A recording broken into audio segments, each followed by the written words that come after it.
DallasCowboys.com and the Dallas Cowboys Football Club. How about them Cowboys? This is Cowboys Storyline, presented by Gillette, the official shave of the Dallas Cowboys. Here's Nick Eatman. What is up? Welcome to Cowboys Storyline, presented by Gillette. And today is a different day because we've got Darren Woodson in the house. I almost said Hall of Famer because I know that's going to happen. Oh, man, come on. Let's get it. And wait, first of all, why is your chair always higher than mine every time I come in here? Well, why is it like I feel like you're looking down at me? Well, I'm certainly not. I'm never looking down at you. Yeah, okay? I just called you a Hall of Famer. So. Ring of Honor. I'm a little sensitive today. Yeah, I mean, anyone that's ever seen my office knows I only have one picture in there. It's this guy, which you've signed it, which you might need to re-sign that again because it's kind of fading a little bit. I don't know. Maybe it's just, the ego in me of the show. I got my own show. I got to have my own chair, Big chair. Anyways, man, Darren, so good to have you. I know that you've been on a couple times with this, first time this season. And a lot of the fans are like, when's Woody coming back? When's Woody coming back?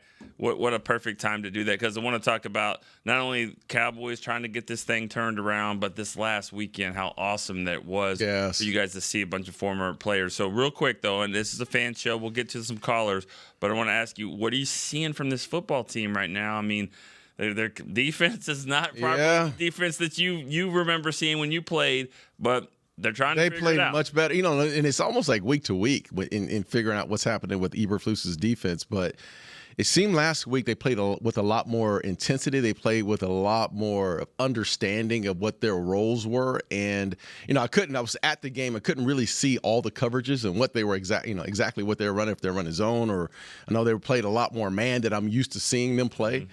But I just saw them play with more discipline in this game, and maybe it had something to do with, look, the Commanders didn't have their top guys out there. Yeah. But there's no excuse. I mean, this team came out and played extremely well, ran to the ball. And one thing I've known about this Eberflus defense, like even when they're not playing well and they've given up big plays, they still play hard. Mm-hmm. I mean, they're still trying to run to the ball. They may get out physical or whatnot, but they're still running down the field and trying to make plays, and guys are trying to scramble around and get there. But this past weekend, they played by far their best defensive game that I've seen this year, in a discipline, not giving up the big play, keeping things in front of them, and then had the turnover with Bland with the interception return, which was awesome, man. But, defensively is going to be a work in progress every single week. Offensively, man, you know what you got. This is unbelievable. It's fun, huh? It's fun to watch. It really is. It's fun to watch Dak and the wide receivers in the offensive line get after people, man. It's been a joy to watch. I mean, having a dog at wide receiver is great, but two dogs. Two of them, man. And you got 2 1s. It's hard. Look, I've been on the defensive side of the ball when you have a Randy Moss or you have a guy or a Jerry Rice. But, it was a time when I remember playing San Francisco and they had Jerry Rice and T.O. on the other side. And T.O. was an upcoming dog at the same time. So you knew they had number one, and it's hard to double. It's hard to double one guy, and then you have to play another guy one-on-one, or you try to double 2 guys, and then you leave yourself open to the run game. It's for the Vikings with Chris Carter and yeah, and I would say this, look, I think this duo is better than that Moss-Carter duo. I mean, because Chris Carter was going to run the underneath routes. He wasn't going to take you deep, take the top off the defense. That wasn't – both of these guys can take the top off the defense. Both of these guys can run the mid-range routes, and when they get the ball in their hand, they're dangerous. All right. Let's get to some callers quickly before we get into – we'll talk about the weekend and just how awesome that was. Let's go to it. This is a new caller for us. Charlie, he's in Lancaster, California. Charlie, what's up? What's up, Nick? What's up, Woody? Hey, Charlie. Man. How's it going? Pretty good, man. It's the first time caller. I've been a big fan of you since the break. I will follow you. I think you're like the man when it comes to the Cowboys and reporting on them. So I always follow your stuff, man. Thank you. You're embarrassing me. Thanks in front of Woody. We do have Woodson in the house. Yeah, first time caller. Charlie, you got lucky. Your first call was with Woody. You don't have to ask me anything. You can ask Woody. What do you got? Yeah, okay. I know you guys talked about the defense, and Woody, as a former player, I know when you look at the guys, you see how hard they're playing, and you're analyzing that. I truly believe with the help they got coming, do you see that spirit in them? Since you're a defensive guy, do you see that spirit of them coming together and really, truly, getting to that middle of the pack as a defense?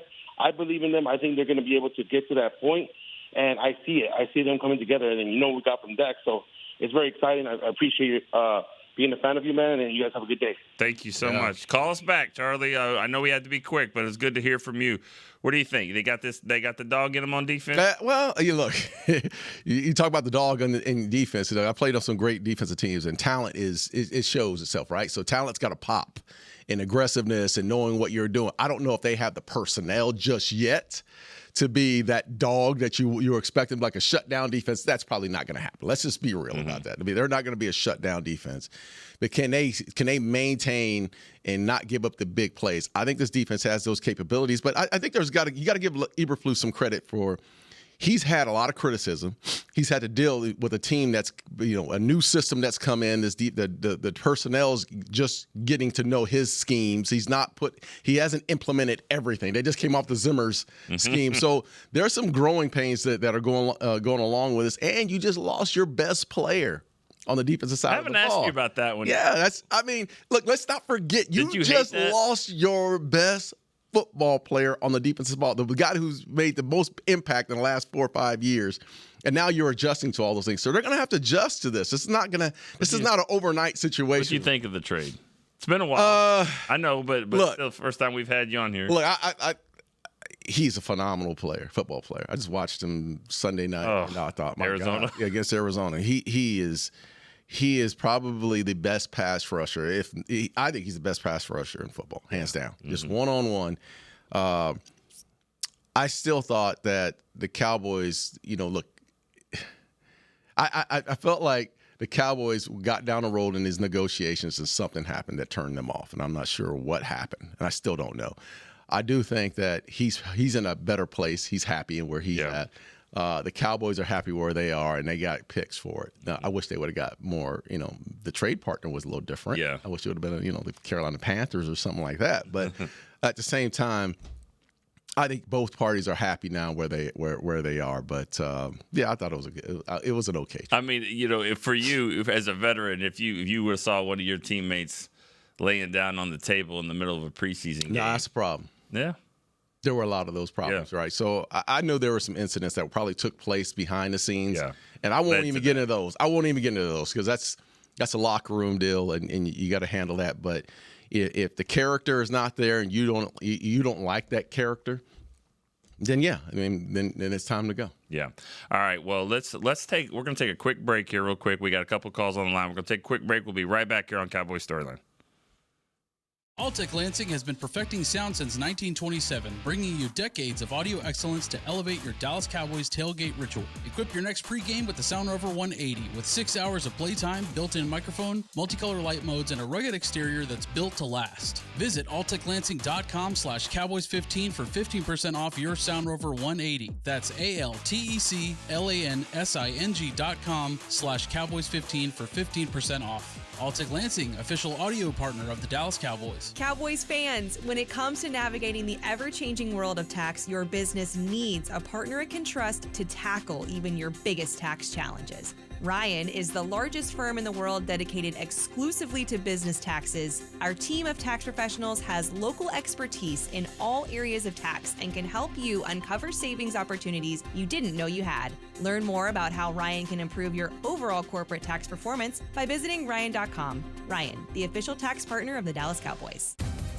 Crown Royal and the Dallas Cowboys are bringing back the Royal Rig for Season 2.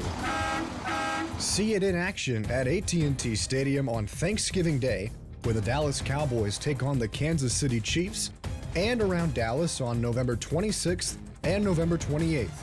Visit crownroyal.com to see where else the Royal Rig is stopping this NFL season. That's crownroyal.com. Please drink responsibly. Back to Cowboys Storyline, presented by Gillette, the official shave of the Dallas Cowboys. All right, back here on Cowboys Storyline, we got Darren Woodson in the house. So excited for that. Woody, we talked in this last segment about what this Cowboys team needs to do, and last week was a great win for them. Before the game, you guys, it was 42 former players. They called it homecoming. I mean, why not? High school, college, everyone else does it. Yeah. Cowboys homecoming, 42 players. You had to play, I think it's 5. They went 5 years or more. They weren't going to go 6 years or more. And then Charles Haley was like, hello. 5 years. Right. Like, you know what? Okay, 5 years or more. I think they should make a Ring of Honor exemption for whatever. But how fun was that? And who did you see that you hadn't seen in forever and that was just so great to catch up with? Man, so many guys, man, that I hadn't seen. You know, Roger has been a mentor of mine, not only mostly on the business side of things. And it was good to see Roger Staubach and Drew and Bob Brunick Bob's been fantastic for me in the business world as well. So those are a lot of the guys I didn't play with, and it was great to see them. But the usuals, man. I haven't seen a guy like Hervin McCormick. Probably most of you probably wouldn't even know that name, but Hervin McCormick was a guy we played with for a long time. I hadn't seen Hervin. He went 5. Hervin McCormick went 5 years. Really? I hadn't seen Hervin in easily 20-some years. Yeah. Good. He doesn't live here. He lives in Orlando, so he was good to see. And, of course, the usual, Kevin Smith, man. Me and Pup, people don't realize, I was talking to my wife, and I was like, Kevin and I we came in the same year. We roommated 9 straight years, like really? On the road. Like, he's like one of my best friends ever. Hold up. When did you start making Pro Bowls? Like 95? 94, 95, somewhere in there, yeah. You still had a roommate for 9 years? Oh, yeah, dude. You kept a roommate. Can't get your own room? Yeah, no. When Pup left, I didn't have a roommate. When Kevin left. So, but it was, it was just awesome to be around those guys. Tony Tolbert, Charles Haley, all the stories got, the stories got bigger and bigger and the lies got bigger and bigger. I saw Ken Norton on the sideline who was coaching for the Washington Commanders who walked on over. Man, it was just an awesome setting for the guys to get back. And I still think we need to do more of that. We don't do enough of that within this organization. Yeah, and I know they're working on it. I know that Emily, and she's doing a great job. And got Tony helping, Tony Harrison helping with that. Tony Dorsett, though, was there to see Tony D. I snuck a picture of Emmett and Tony D talking, and I was just like, and you can tell Emmett's face, he wasn't really happy about it. Shocker. But, he was a little he wasn't be by himself. He was a little grumpy, wasn't he? Or normal. I don't know. But it was good. It was just good to see. You can't have that stuff without Emmett. So, I don't know where Michael was. Michael, I guess. I don't know. Irv may have been out of town, but, Irv's the guy who usually I saw Dez. Dez walked in. Now, Dez wasn't a part of our, the teams that I played on, but, man, Dez's energy, man, is still the same. It's still the same. It's still the same. He just brings so much. I wish I would have played with Dez Bryant, man. Yeah. I always do. He's one guy I wish I could have played with. I always say this about Dez. Dez he made practice so much better. He took the intensity because he would talk so much trash. Right. The DBs would get so pissed. Next thing you know, you have a great practice here in the middle of Oxnard. And he would do that. Sounds familiar. Yeah. He's got him another 88. My guy I played with. Same. All right, let's go. Let's go to Mike in Birmingham, England. Mike, I know you've been waiting. Thanks for waiting. Oh, that's not a problem at all. It's great to listen to you both chatting. How are you both doing? Doing great, Mike. Doing good. Excellent. Well, we're known for our royal family over here, and it's great to be talking to 2 members of Cowboys royalty today. 3. Let's throw Chris into that. So, real honour to be speaking to Woody. So on Sunday, I was really, really pleased for Matt Eberflus. One of the features of this season has been on the telly, they keep cutting the camera to Eberflus when things are going badly. And they cut to him on Sunday when things were going rather better. And his expression is exactly the same. He's not someone who kicks water bottles around when it's going badly. He's not someone who's jumping around. But, Nick, I just wondered, behind the scenes, on a personal level, how do you think he's been coping with the challenges this year? And, Woody, from a player's point of view, how hard is it when there's such a disparity between what the offense and defense are able to do? How hard is it to kind of keep that squad unity and togetherness? Yeah. All right. Thank you for the call, Mike. Good That was stuff. great. That was a great question. Have you had that, right? Oh yeah, absolutely. When the defense has played well and the offense hasn't, and vice versa, you have to stay connected within the locker room. It's obvious that there's going to be some issues, like when the defense is playing or the offense is playing the way they're playing right now, and the defense can't carry its weight. You'll see a lot of hems and haws on the sideline, and we gave them enough first down. We can't get on the field as an offense.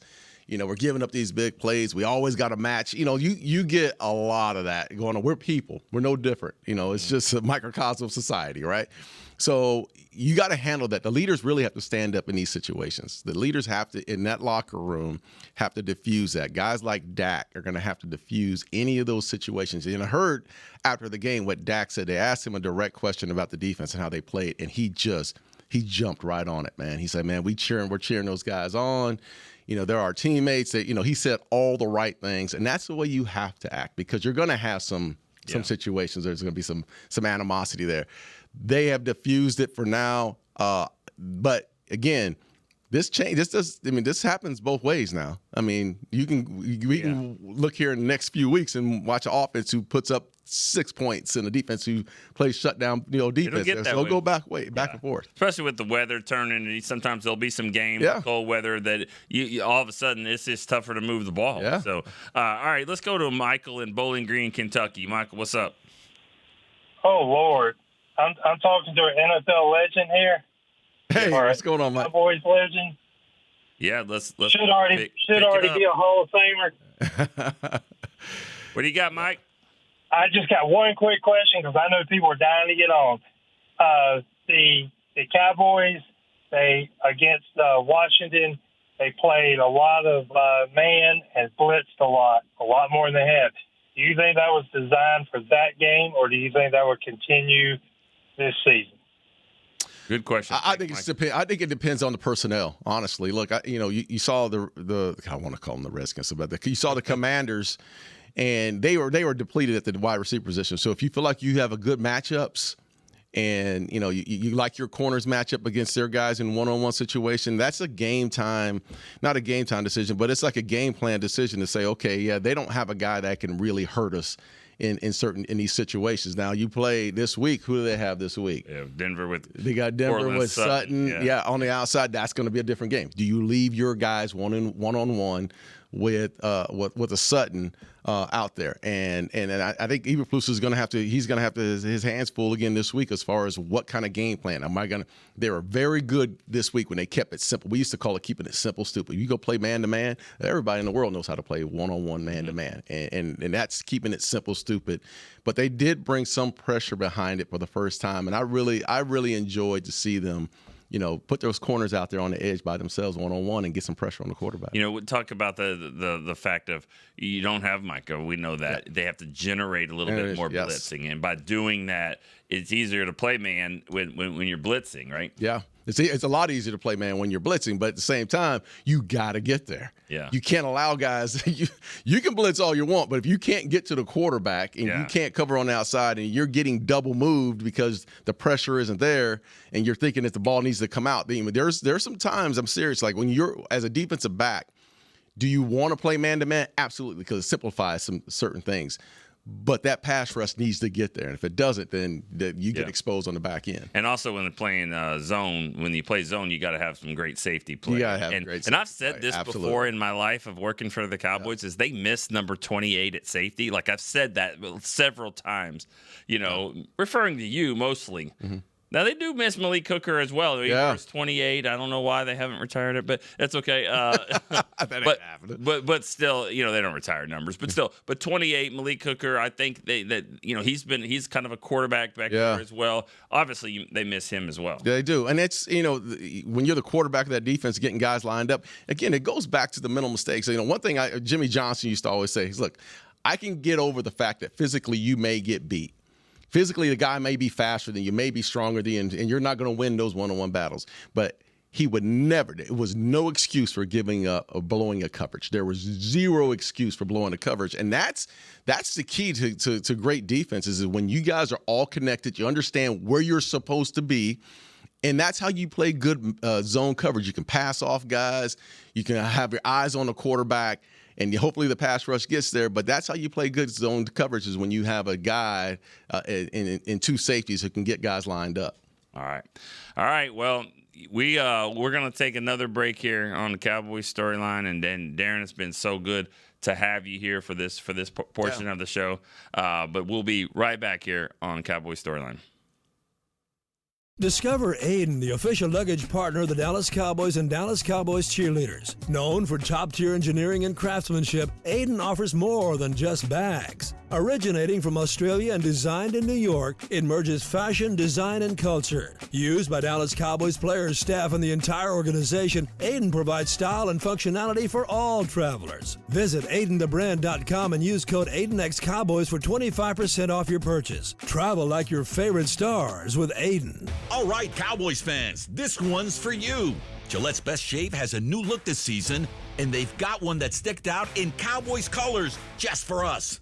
We're going to want to run, not walk to this one, y'all. The new Gillette Labs official Dallas Cowboys licensed razor isn't just Gillette's best shave. With 50% longer lasting blades in Fusion, it's the best a Cowboys fan can get. Get it while you can at Gillette.com/NFL. Gillette's Best Shave is also available as heated. Back to Cowboys Storyline, presented by Gillette, the official shave of the Dallas Cowboys. All right, back here on Cowboys Storyline, presented by Gillette. Darren Woodson still with us. You know how it goes here on Tuesdays. We got the TV show that we tape. Now we're just here. Now we can just roll for a little while. Randy in Texarkana. Woody, this is one of my favorite callers ever. He's from the same hometown where my mom lives. Randy, Texarkana, what's up, man? Hey, man, you ain't got to go through all that. Darren knows who I am. The man prayed for me, and I pulled through. That's true. That's right. He did talk to That's you. right. Hey, I recorded that on my photos on my phone. I've showed everybody that video. I was proud of it. That's right, man. That was pretty cool. You've had the biggest win of anybody so far. Yeah. So, and I know you hate talking about it. So let's just keep going, man. What do you got for Woody? Well, first of all, I know Woody could hit back in the day, so I'm assuming he can still hit. Reach over and smack Nick for me. Hey, not a problem. You ain't got to ask me to do that, Randy. That's a given, man. Dude, yesterday, Miss Camille called in, and to me, it just felt like he was trying to rush his own mama off the phone. I'm like, dude, Rob in Vegas can wait. Let that woman talk. She didn't even bring up me. I was waiting on her to talk about me, and she didn't even do it. I was like, come on, Nick, let the woman talk. Hey, what in the world? Randy. When you were younger, and then Woody can relate, you got your mom on the phone. I mean, you're just trying to get off the phone. It doesn't matter if you're in high school or whatever. You're just like, all right, because if the longer she talks, the more she's going to ask you to take out the trash or do something. Man. No, I'm just kidding. you just pray she's going to tell us something you don't want us all know about. Yeah, maybe. Yeah. All right, Randy, what you got, man? Not much. I just want to talk to Darren. I saw him on there. I was like, hey, I got to get in. Come on, Red. Yep. No, man, that was so exciting for me to talk to you last time. I had to get back in and talk to you again, let you know everything went well. I'm back in my truck. I'm back at work, guys. I'm doing my thing. Heck yeah. So, that was awesome seeing you on TV the other day, too, over on the sideline in New Jersey. I like that. Yeah, man. You know what, Randy? We had a great time, and it's been a long time since all the guys have gotten together. But to sit there and watch the game, and then, you know what's crazy is you play this game. I played this game for 12 years here in the NFL and, all those years in college. But you get on the sideline, and you've been away from it for a while, and then you see these guys walk out, and you're like, damn, they're huge. Big. Like, why? I mean, I played this game. Like, you really have to reset yourself mind to think, man, these guys are big. They're hitting hard, and, they're getting after it. And they just felt like they were that much bigger than I remember. That's kind of crazy that you bring that up, because that was going to be my question for you is if you got something off the top of your head there to tell us a quick little story about, I know you was a good hitter. I like how you hit, but was there a player in your day that when you saw him, you were like, I'm gonna do one of these Deion? No, man. No, you know why? Let me tell you why. Like, of course, there were guys that I saw, and I was like, man, They had a running back in Atlanta. I can't remember his name. Big boy, man. He's tall, too, 6'3" or so. He was just running over people. Jamal Anderson? No. He was the backup. He was number 40-something. I remember. So he was probably a little crazy, too. But he was a huge – he was huge. And I saw him hit John Lynch in a game, and I was like, goodness Lord. He knocked, on his butt. But I was, I saw him, and there were a few other. Brandon Jacobs, I think, was coming in right when I was going out. But there were some big run. Rodney Hampton was a big running back. But here's the thing: when you play a guy and you play the position that I played at the safety position, you can't have that mentality of back down. Like there's no back down in you. Like there's a mindset that you have because not only are you having to do your job, but there's 53 other dudes who are watching you do your job. Like, I'm serious. So watching film the next day and you're cowering and your teammates are watching you not fill that hole, man, that ain't happening, dude. Like, I'm feeling it. Yeah. I am feeling it, and it's feast or famine. Right. Well, Randy, thank you so much for the call, man. We got to keep it rolling. Always good to hear from you, man. Hearing from you, Randy. We've done the documentary on you and where you grew up, and you had some tough times early on. Some of the places where around where you lived, and some of the people that you kind of ran around with or whatever. And so, being scared wasn't something that you were used to a lot. So it's almost like when you got to the NFL, it's like, no, I'll show you what. Yeah, you know what? I think there's always fear. Like there's a misnomer there. I think there's always some type of doubt in you. Like the question is, how do you overcome the doubt? Like I firmly believed in myself. Like I believed in my abilities, and to this day, even in the business world, man, I believe in myself because what I do well is I prepare well, and when you can prepare the right way and firmly believe in your skill set, then you become dangerous. You really become dangerous. And the great ones that I've watched over the years, like Deion Sanders, man, there was true belief in his capabilities. Like he walked on the field knowing he was the guy. Michael Irvin walked on the field knowing he was the guy. And I firmly felt like when I walked on that football field, man, I could be as nice as I wanted to be in the locker room and having fun and all that. But when you cross that line, dude, it is a totally different game. Because here's the thing. People, again, they count on you.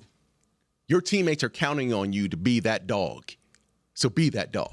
Hey, I remember a time, when you weren't so nice in the locker room either. Oh, man, I was always nice in the locker room. Oh, really?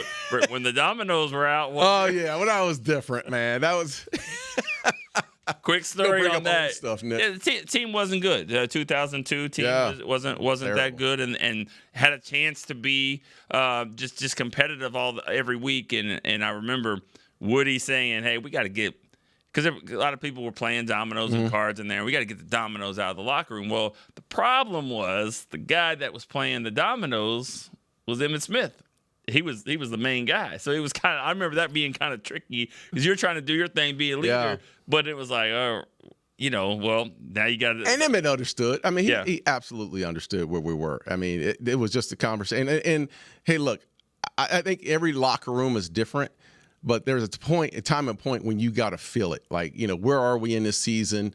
If things were going good, hey, I don't care. Guys play as much dominoes as they want. But the reality is things weren't going good. Yeah. And, we were missing assignments and guys weren't showing up late and we weren't as a disciplined team. So I think that's when you got to, really get your mindset back on what's important. And what's important wasn't, the card games and domino. What was important was the football.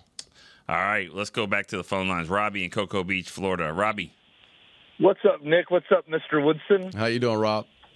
I am outstanding, man. Every time I've called, I never get you. I did ask Nick a year ago maybe, if I ever talked to you, what should I call you? And he said, call him Darren or call him Woody. That's how he'd introduce himself. And I was like, that's nice to know, man. So appreciate that. Yeah, I don't really know it's Woody. That's all I know. Woodson. Yeah, I know, man. That's my dad's name. Yeah. Two questions. One, you guys probably can't answer, and even if you know, you probably aren't allowed because of PR. What's going on with Trayvon? Two, how did you two become friends? And I'll take it off the air and listen, and God bless you. and thinking I really hope you make it this year. You know you deserve it. Thanks, brother. Thank you. Trayvon, I mean, honestly, they're really not saying what's going on. He got a concussion at home. What the story is, which of the 4 stories should I believe? And I don't know. Doesn't really matter. What really matters is he going to be able to play, this week or next week? And that's something they still don't know the answer to. They're frustrated. They're frustrated because there are players, not just players. There's people. Think about your own office. Think about people you go to school with. If it ain't one thing, it's another. Right. Okay. It always is, and those people are frustrating because they're talented, but it's just hard to trust on and off the field. And I don't know how to say it. I don't either. And I don't know the situation. I'll just call it what it is. I don't know the situation. No, he didn't play this week, and I heard it was concussion. That's as much as I actually know about the situation. Now, I can tell you this. It ain't good, whatever it is, if he's not here at the facility. Yeah. And I'm not sure if he showed up at the facility. If he has not shown up at the facility, then it is definitely not good. Showed up yesterday. Okay. He showed up yesterday, but it's still, I don't think he was 100% cleared. Concussion protocol and all that. I think they sent him home from what I was been told there. The other question, I don't know. I mean, I don't know if you'd say we're like great friends or whatever. I don't know. Every time he MFs me, every time he sees me. That's called being my friend. But this is what I'll say about Darren. I'll answer this part. I was, it was probably second or third year working for the Cowboys. Might have been 2001, and it was at training camp. Joe Avazana was singing up at some bar in Wichita Falls, and I remember talking to you there. It was just one night out in Wichita, or whatever. And I remember talking to you, and you were asking questions like, so you work for the team or you're media or whatever? And I was kind of explaining a little bit. No player did that. No player cares. Players don't really know the difference between you're media, you're in the locker room, you're not, you're with us, who knows, who cares? You were kind of asking questions, and I just remember that you always were that way, where like you always treated every person like a person, not just, he's media, whatever. Right. You just treat people the way. Yeah, man, we're regular old folks. Right. I just played a game. Yeah. I mean, it's no different than and I guess in my life, I've always been inquisitive too, man. That's the reason why I'm in the business, why I'm in the commercial real estate, is that I've always been inquisitive to understand who am I working with? Yeah. One, I'm going to see you every day. Yeah. And I'm going to have my good days and my bad days, just like anyone else. I'm no different than anyone else, but I just want to know and get to know people that I'm going to see every single day. Why wouldn't I want to get to know? Well, you're just the most humble superstar player that I've ever seen. I mean, seriously, because I joke about it all the time. Is that like if you kind of know the lay of the land here? There's one side of the building is all Cowboys, and then the other side is commercial businesses. And your office is over there, or was over there, right? Yeah, still is. Okay, because I know y'all were talking about moving it, but. This he can go anywhere he wants, and he knows it, but he doesn't. He's like, he'll call me. He's called me before, like, hey, can you escort me over here? And I'm like, what? Like, your name's on the floor down here. Man. No, but you don't ever act like that. You don't ever act like you're a 5-time Pro Bowler that's in the Ring of Honor and is going to be in the Hall of Fame. I'm just... You know what that means, man? That's about my mama. My mom used to kick. You found it, Chris. Chris is finding this big running back for it. I think you found it. TJ Duckett. TJ Duckett. There you go, Chris. That's it. TJ Duckett. I remember 6 foot 254, Michigan State. Oh, right? Man, you got to understand our locker rooms back there. Yeah, from Michigan State, and our locker room back there had Deion, Kevin Smith, and all these guys, and we would watch film and we would see like the opposing team, and Duckett was running guys over all the time, and they're looking at me like, "Oh, what you gonna do, Wood? What you gonna do?" Like, and there ain't no, again, you can't, you got to stick your chest up and show that you're gonna show up. Hey, now if there was a TJ Duckett for the all storyline team, it's this next caller here, right? Sergeant Sue in Fort Worth. All right, Guns McGee here. Hey, at ease, everybody. Nick, how you doing, brother? I'm good, man. How you doing? I'm doing great, Woody. How are you? Good. Hey, don't let them talk me up, man. I'm not a big guy. Nah, you're the king of this medium, though. You know you are. It's just great angles and lighting. But hey, first of all, Woody, man, thank you so much for coming again on the show. The YouTube chat's blowing up. We all love you, man. We appreciate you, and you have a whole army of storyliners in your corner. I'm not sure what that means, but just so you know that's the truth, And thank you, brother. And yes, sir. My question for you, and I know we touched on it a little bit, and this is something that I talked to you before, and I mentioned that I played safety. Like yourself, I was very close to going to the NFL, except I was 5'6", so didn't really make it. But my question for you is with transitioning to a zone defense, I was trying to explain to a lot of people, and maybe I'm wrong, and I'm not too proud to be corrected. So when I was explaining it to people, I was just talking about the eye discipline, zone eyes versus man eyes, and being able to see wide receivers coming into your zone, wide receivers leaving your zone, communicating when someone's leaving your zone into somebody else's zone, things like that, versus a man eyes when you're kind of watching the wide receivers' hips, you're trying to stay on their hips, watching their eyes, watching their hands. Can you kind of explain the difference between the two for maybe linebackers and defensive backs, and kind of explain why it's tricky transitioning even for professionals? Yeah, I'll take your call off. I'll take your answer off the call. Man, thank you guys so much. Thank you. Hey, perfect. I mean, you just described it, Sarge. I think you know better than anybody. When you're playing man to man, that's your guy, and you're locked in on his hips. You're trying to figure out where he's going to break. Is it inside or is it outside? You're doing a count in your head as you're covering him man to man. 1,001, 1,002. That ball better be out at 1,003, right? So you're trying to anticipate breaks. That is man to man. He is your guy. You get beat, that's on you. Zone, totally different. Zone is my eyes are more focused on the quarterback and being able to pass off players. One player's in my zone and he enters another one. You pass him off and you stay put. But my eyes are directly trying to focus on the quarterback at all times. How much did Dion ever play zone? Not much, dude. You know what? I came in the league. We played 2 coverages before Dion even got here. We played what we call cover 4, which is like kind of man zone a little mix, and then we played cover 1. Yeah, we didn't play cover 2. I didn't play cover 2 until year 7 or 8 in my career. Dion came in, and we tried to play a little cover 4 and didn't work. We had to play man to man, and that's what we were. We were a man to man team. It's funny. Dion could play man and zone at the same time because he would bait his receiver. He would give up routes. He would like trail the receiver so he could get a play. Yeah, so he could get a play. I mean, we used to watch this guy. I mean, man, you talk about just being a phenomenal. God made Deion Sanders play cornerback. Yeah, he did. He's like, hey man, this is what you do. And baseball, right? But at the cornerback position, he had the best hands, and you always measure an athlete by great hands, great feet, and people don't realize how strong he was at the line of scrimmage. I mean, Deion was a strong football player, but when he played the game, he was smart. He study his butt off and do all the little things, but he was gifted. He had a gift to play that position. But, watching him prepare week in and week out, man, it was phenomenal. I was one of those guys that you should just admire because all you hear about is prime time. But you can see on Monday, him putting his time in. Good. That's awesome. Okay, we got a chance for a couple more calls here. Rick in Massachusetts. Rick, what's up? Hey, Nick. How you doing? Good, man. You got Woody with us. What's up, Rick? Yeah, what's up, Woody? How are you doing as well? Doing great, man. Doing great. Yeah, as far as Sergeant Sue said that the Cowboys Nation and Storyliners believe you're in the Hall of Fame. I know you'll get there soon, but we all agree that you're in the Hall of Fame as far as we're concerned. Well, thank you. I appreciate that. You had a question, Rick? Yeah, no, just calling in just to talk.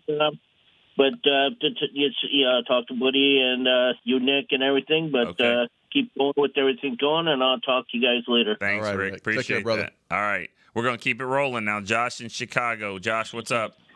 Hey, guys. Woody, good to talk to you. Thanks for being here. I was actually giving Nick a hard time a couple weeks ago saying, when's Woody going to be back? You did. That was you. Yeah. That's right. I was trying to get on here so bad today. I was like, if I don't get to talk to Woody, I'm going to be so upset. Josh, you pulled some strings. You got it working. Yeah. So thanks for being with us, and I'll just echo what everyone says. When the Hall of Fame announcement comes, please, somehow NFL has to do it on this show for you. That's what's got to really happen. Oh man, that would be awesome. What's weird is that you're gonna know, right? Now the way it is, I don't know how they find out. They kind of tell you beforehand, right? A little bit, or.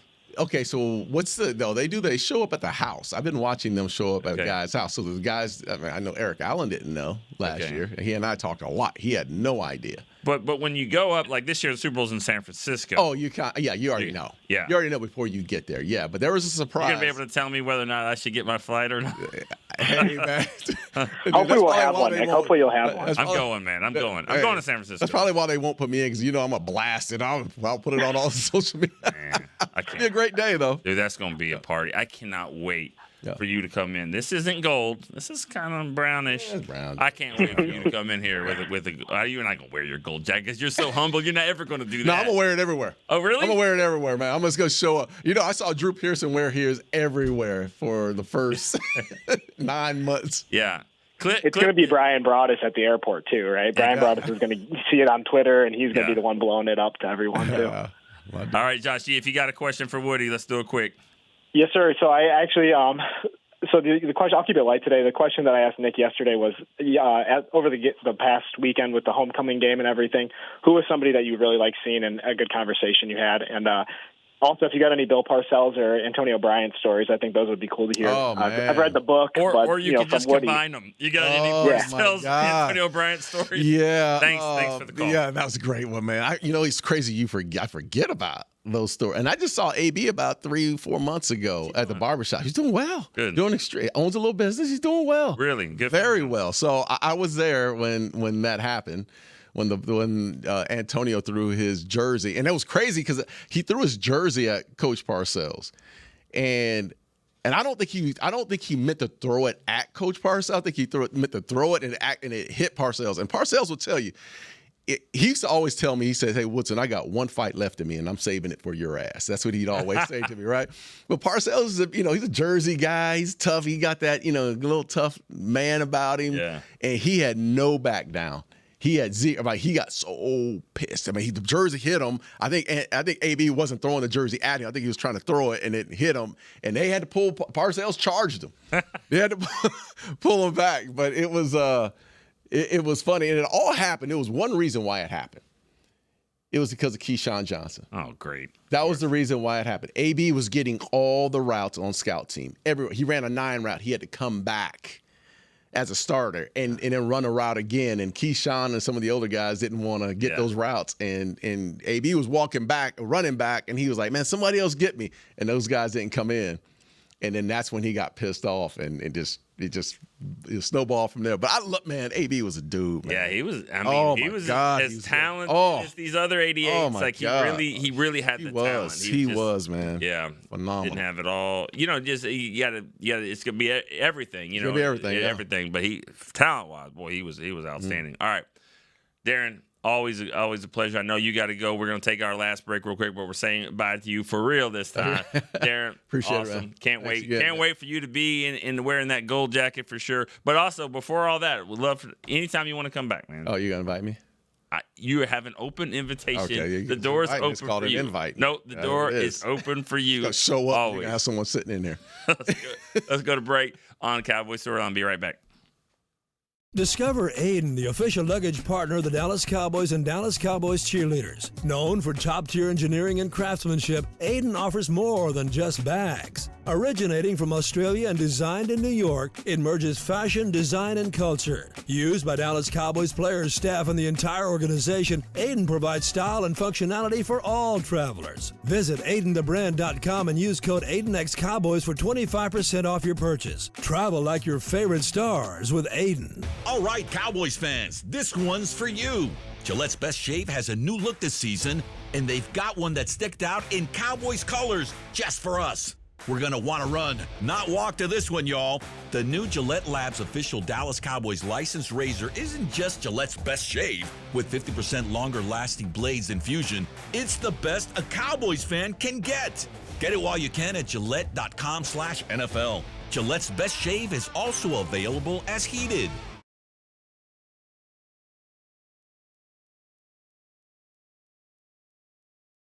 Back to Cowboys Storyline, presented by Gillette, the official shave of the Dallas Cowboys.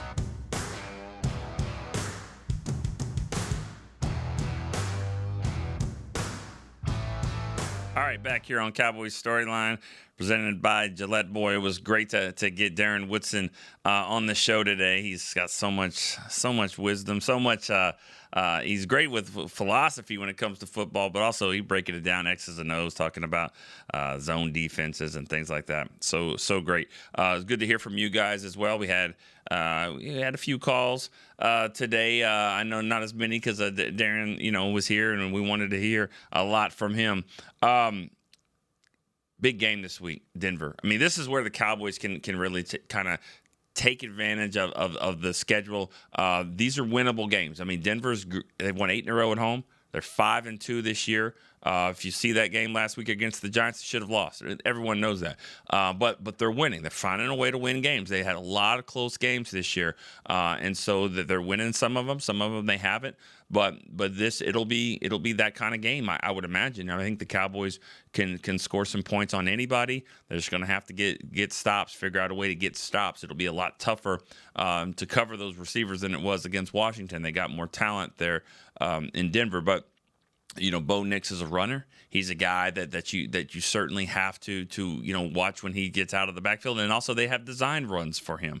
So they haven't won. I was going to say this to Woody. They haven't won in Denver since Darren Woodson was a rookie, 1992. That's how long it's been. Now we're talking about Darren going into the Hall of Fame, but they haven't won since then. And so, they haven't played. Of course, they haven't played every year. They haven't won at all since 1995. They beat Denver at home. It's been 30 years since they've beaten the Broncos. So maybe this will be the year to turn things around. The Cowboys certainly need to figure out a way to do that, see if they can get some defensive stops. We'll see what's going on with Trayvon Diggs, see if he returns to practice this week. All right. For Chris Beam, I'm Nick Eatman, and for Darren Woodson, been a lot of fun here on Cowboys Storyline. We'll see you next time. This has been a production of DallasCowboys.com and the Dallas Cowboys Football Club. How about this,